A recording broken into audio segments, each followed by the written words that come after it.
Hi everyone! Welcome back to GlassLingo. Did you know that using the right transitions can seriously boost your TOEFL writing and speaking scores? In this video, I'll show you how to connect your ideas like a pro, even if you struggle with cohesion right now. In the TOEFL, coherence isn't just about correct grammar.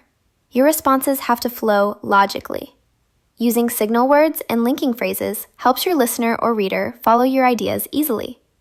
These words show relationships between your points, like addition, contrast, or cause and effect, which makes your answers much more persuasive. Section 1. Add and expand. When you want to add ideas or expand on a point, use phrases like in addition, furthermore, moreover, or what's more. These make your writing and speaking sound more academic and smooth. For example, in speaking, you could say, First, reading helps vocabulary growth. Furthermore, it improves cultural understanding. Let me show you a quick fix. The wrong way sounds like, books help vocabulary, and reading. But the right way is, books help vocabulary growth. Moreover, they improve cultural understanding. Section 2.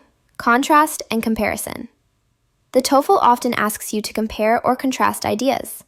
Use words like, however, on the other hand, or in contrast to show differences in your argument. Here's an example for writing. Online classes are flexible. However, they lack face-to-face interaction. And a quick tip, don't just add but. Using however gives you a more academic tone. Section 3. Cause and effect. When you need to show why something happened, use cause and effect transitions like therefore, as a result, consequently, or because of this. For example, Social media is widely used. As a result, people can communicate instantly across the world. think of it like this. You have a cause, then an effect, linked together by a word like therefore. Section 4. Sequencing and time. For tasks where you describe a sequence, words like first, next, then, subsequently, and finally help you organize your points clearly.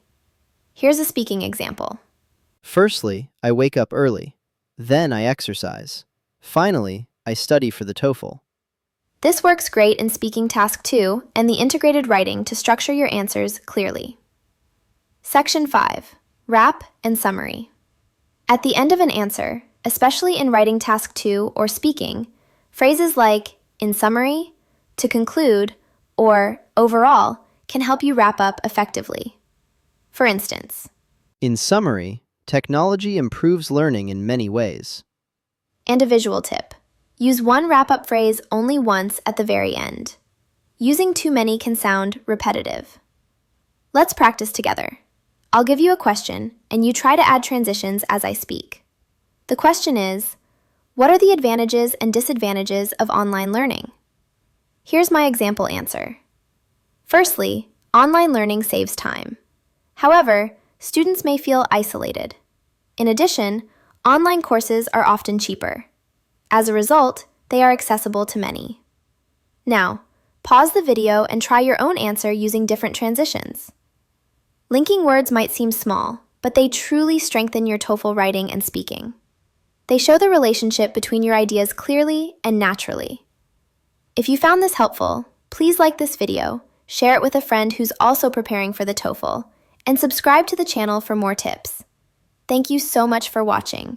I really hope this helps you on your TOEFL journey.